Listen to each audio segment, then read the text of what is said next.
नामक एक छोटे से गांव में लता और घनश्याम नामक पति पत्नी अपने 2 बच्चे पिंकी और चीकू के साथ एक छोटे से घर में रहते थे।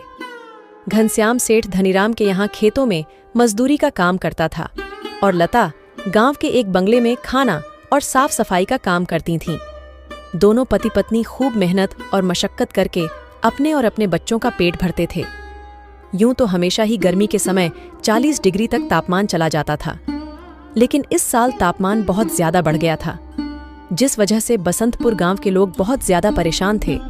दिन हो या रात हो, लोग गर्मी से बेहाल थे। इस साल तो बहुत ज्यादा गर्मी पड़ी है। इतनी कड़ी धूप में काम करना बहुत मुश्किल हो गया है। घर से निकलते ही पसीना बारिश की तरह टपकने लगता है। इतनी भारी गर्मी में तो काम पर भी जाने का मन नहीं करता। न जाने इस साल की गर्मी कैसे कटेगी। चलो अच्छा, मैं काम पर जाता हूं, वरना सेठ गुस्सा करेंगे। घनश्याम मजदूरी पर चला जाता है। पिंकी और चिंकी एक सरकारी स्कूल में पढ़ते थे। लता पिंकी और चिंकी को स्कूल छोड़कर काम पर चली जाती है। उस बंगले में मालकिन हेमलता और मालिक रामचंद्र अपने 2 बच्चे टीना और शिवम के साथ रहते थे। अरे लता, आ गई तू। अब चल जल्दी से सारे काम निपटा लो। पता है ना, शिवम की बर्थडे पार्टी है, तो सारे काम 4 बजे से पहले ही हो जाने चाहिए। और हाँ, इसके बाद तुम घर सजाने में भी मेरी मदद करोगी, ठीक है? ठीक है मालकिन, मैं पहले जाकर घर के सारे काम निपटा लेती हूँ। इसके बाद घर को सजाने में मैं आपकी मदद करूँगी। ऐसे लता घर के सारे काम करने के बाद हेमलता की घर को सजाने में मदद करती है। हेमलता और लता मिलकर पूरे घर को अच्छी तरह से सजा देते हैं। अच्छा मालकिन, मैंने घर के सारे काम निपटा दिए हैं और पार्टी की सारी तैयारी भी हो गई है, तो अब मैं घर जाती हूँ। हाँ ठीक है, लेकिन पता है ना तुम्हें आज शिवम की बर्थडे पार्टी है, तो तुम शाम को 7 बजे अपने बच्चों के साथ पार्टी में आ जाना। और हाँ, मुझे तुम्हारी थोड़ी मदद की भी जरूरत होगी। ठीक है मालकिन, मैं शाम के समय बच्चों के साथ यहाँ आ जाऊंगी। ऐसा कहकर लता घर चली जाती है और दोनों बच्चों को तैयार करके शाम को 7 बजे पार्टी में आ जाती है। पार्टी बहुत ही शानदार होती है। लता के बच्चे इतना बड़ा घर देखकर कहते हैं, अरे यार चिंकी, यह घर कितना बड़ा है और कितना सुंदर है। बाहर कितनी गर्मी है, फिर भी इनके घर के अंदर कितना ठंड लग रहा है। पिंकी और चिंकी की बातें शिवम सुन लेता है और वह उनसे कहता है, अरे ये घर ठंडा इसलिए लग रहा है क्योंकि हमारे घर में हर कमरे में एसी लगा हुआ है। ओह, मतलब कि एसी लगाने से घर बहुत ठंडा हो जाता है। दीदी, हम भी अपने पिताजी को अपने घर में एसी लगाने के लिए बोलते हैं ना, हमारे घर में भी बहुत ठंडा लगेगा। चलो बच्चों, इधर आओ, केक काटने का टाइम हो गया है। जब केक काटने लगता है तो पिंकी और चिंकी एसी की ठंडी ठंडी हवा खाते खाते शिवम के कमरे की तरफ चले जाते हैं और शिवम के कमरे के बाहर खड़े होकर एसी की ठंडी ठंडी हवा का मजा लेने लगते हैं। एसी की ठंडी ठंडी हवा खाते खाते वह दोनों कमरे के अंदर चले जाते हैं। दीदी, यह कमरा तो सबसे ठंडा है, इसमें कितनी ठंडक है। और दीदी, यह देखो, यह बिस्तर कितना सुंदर है, बिल्कुल मखमल जैसा। दोनों बेड पर बैठ जाते हैं और ठंडी ठंडी हवा का आनंद लेने लगते हैं। देखते ही देखते 15 मिनट बीत जाते हैं और आराम करते करते कब दोनों की आंख लग जाती है, उन्हें पता ही नहीं चलता। इतने ही देर में अचानक से शिवम की बहन टीना कमरे में आ जाती है। वह पिंकी और चिंकी दोनों को शिवम की बेड पर लेटा देखकर जोर से भड़कती है। ये दोनों मेरे कमरे में क्या कर रहे हैं? माँ इधर आओ, देखो ये दोनों मेरे बेड पर क्या कर रहे हैं। टीना की आवाज सुनकर हेमलता कमरे में आती है। तुम दोनों अभी के अभी मेरे बेड से उठो। पिंकी और चिंकी हेमलता की आवाज सुनकर जग जाते हैं। लता भी हेमलता की आवाज सुनकर भागी भागी चली आती है। क्या हुआ मालकिन? आपकी बहुत जोर से नीचे आवाज आ रही थी। क्या हुआ? ये पूछ, क्या नहीं हुआ? ये देख नहीं रही तू? तेरे बच्चों ने अपने गंदे मेले बदबूदार कपड़ों से मेरा पूरा बेड गंदा कर दिया। तेरे बच्चों ने एसी देखा नहीं कि सोने चले मेरे बेड पे। हद होती है यार। मैं तो तेरे बच्चों को इसलिए बुलाया था कि इनका भी थोड़ा मन लग जाएगा। इन्होंने कभी ऐसी पार्टी लाइफ में देखी नहीं होगी, ये भी देख लेंगे। पर ये तो अपनी औकात ही भूल गए। ये हमारा घर है, कोई धर्मशाला नहीं कि कोई भी भिखारी हमारे कमरे में आ जाएगा और आकर के सो जाएगा। तू अभी के अभी अपने बच्चों को लेकर निकल यहाँ से। और हाँ, कल से काम पर भी आने की जरूरत नहीं है। मालकिन ऐसा मत करो, मेरी बात तो सुनो। बच्चे नादान हैं। मैं वादा करती हूँ आगे से ऐसा दोबारा नहीं होगा। यह मेरी आखिरी भूल समझकर माफ कर दीजिए मालकिन। मुझे काम से मत निकालिए मालकिन। इस काम के सहारे तो मेरा घर चल रहा है। ये तेरी सर दर्द है। अब तू यहाँ पर काम नहीं कर सकती। अब तू अपने बच्चों को ले और यहाँ से निकाल। हेमलता लता और उसके बच्चों को घर से बाहर निकाल देती है और आगे से काम पर आने को भी मना कर देती है।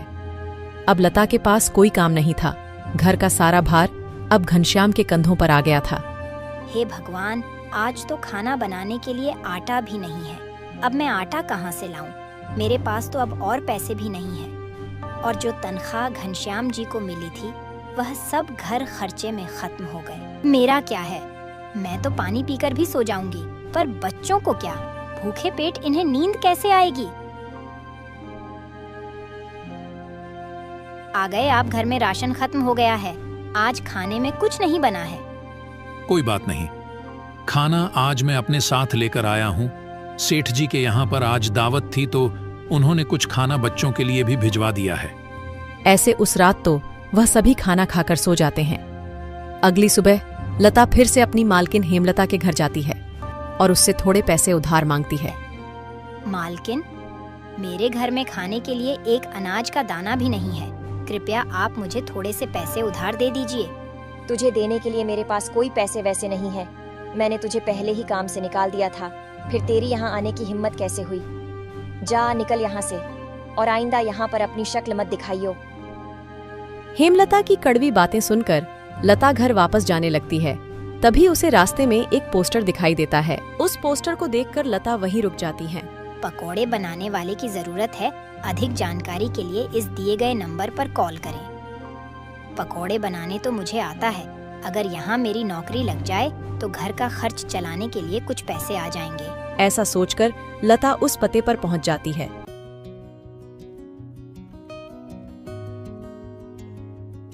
भैया, मैंने आपका पोस्टर देखा। आपको किसी पकोड़े बनाने वाले की जरूरत है? हाँ, जरूर तो है। तुम पकोड़ा बना लोगी। क्या तुम्हें पकोड़े बनाने आते हैं? हाँ, सब मुझे कई तरह के पकोड़े बनाने आते हैं, जैसे मिर्च का पकोड़ा, पालक का पकोड़ा, पनीर का पकोड़ा और भी कई प्रकार के पकोड़े मुझे बनाने आते हैं। तो ठीक है, तुम आज से ही काम पर लग सकती हो। ऐसे लता पकोड़े बनाने वाले के साथ काम पर लग जाती है और ग्राहकों को पकोड़े सर्व करने लगती है। ऐसे ही शाम हो जाती है और रमेश के सारे पकोड़े बिक जाते हैं। चलो, आज तो सारे पकोड़े बिक गए। आज तो तुमने पकोड़े सिर्फ सर्वे किए हैं, लेकिन कल से तुम्हें पकोड़े बनाने भी होंगे। हाँ साहब, मैं बहुत ही स्वादिष्ट पकोड़े बनाना जानती हूँ। तो ठीक है, ये लो आज के काम के पैसे। 300 रुपए लेकर लता सबसे पहले राशन की दुकान पर जाती है और वहां से राशन का सामान खरीदकर घर आ जाती है। घर पहुंचकर लता सबसे पहले बच्चों के लिए खाना बनाती है और उनको परोसती है। चिंकी, पिंकी, आ जाओ खाना खा लो। इतने में घनश्याम भी वहां आ जाता है और लता घनश्याम को अपने नए काम के बारे में बताती है। इस तरह सारे मिलकर खुशी खुशी खाना खाते हैं। अगली सुबह लता बच्चों को स्कूल छोड़कर वापस काम पर चली जाती है। दुकान पर पहुंचकर लता पकोड़े बनाती है। लता के बने हुए पकोड़े ग्राहकों को बहुत पसंद आते हैं। लता के बने हुए पकोड़े खाकर ग्राहक पकोड़े की बहुत तारीफ करते हैं। उनको आज के बनाए हुए पकोड़े कल से भी ज्यादा अच्छे लगे। रमेश भाई, तुम्हारे आज के पकोड़े का तो कोई जवाब ही नहीं। इससे स्वादिष्ट पकोड़े मैंने आज से पहले इस होटल में कभी नहीं खाए। आखिर आज ऐसा क्या मिलाया है इन पकोड़ों में जो इतने स्वादिष्ट बने हैं? आज तो मैं एक और प्लेट खाऊंगा। मेरे लिए एक एक्स्ट्रा प्लेट पकोड़े लगा दो। ऐसे रमेश अपने ग्राहकों के मुंह से पकोड़े की तारीफ को सुनकर लता से कहता है, लता, तुम्हारे हाथ में तो जादू है। तुम्हारे हाथों के बने पकोड़े खाकर ग्राहक एक एक एक्स्ट्रा प्लेट पकोड़े खा रहे हैं। तुमने तो कमाल ही कर दिया।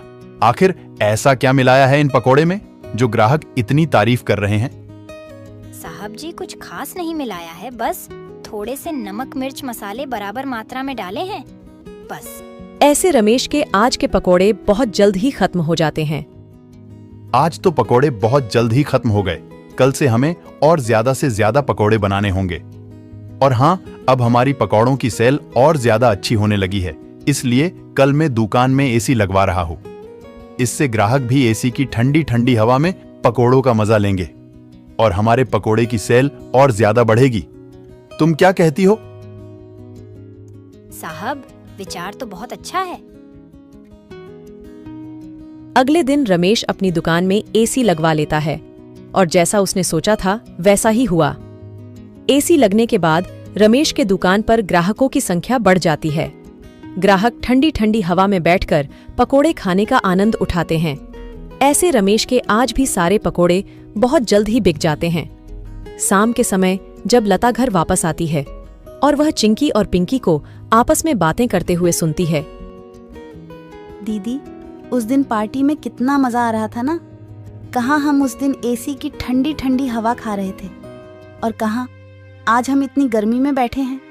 काश हमारे घर में भी एसी होती तो हम भी अभी एसी की ठंडी ठंडी हवा खा रहे होते।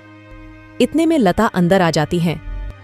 अरे चिंकी और पिंकी, तुम दोनों क्या कर रहे हो? तुम दोनों ने अपने स्कूल का होमवर्क किया?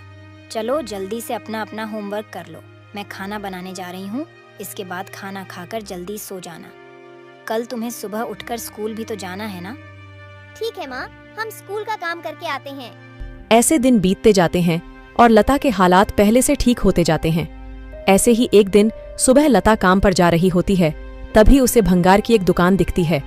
उसे दुकान पर कई सारे सामान थे, जैसे कूलर, पंखा, फ्रिज, एसी इत्यादि। लता का ध्यान उस दुकान में रखे पुराने एसी की तरफ जाता है। वह उसे बहुत पसंद आता है। वह उस दुकानदार से बोलती है, भैया, ये एसी का क्या दाम है? मात्र 10,000 रुपए की है। 10,000? ये तो बहुत ज्यादा है। ज्यादा नहीं, ये तो बहुत कम है। ये सेकंड हैंड एसी है। अगर नई एसी खरीदने जाओगी तो 30,000 से कम की नहीं आएगी। अच्छा ठीक है, पर ये सही से तो चलती है ना? हाँ, बिल्कुल सही से चलती है। अगर 6 महीने से पहले ये एसी बंद हो जाती है तो इसकी सारी रिपेयरिंग की सर्विस बिल्कुल फ्री होगी।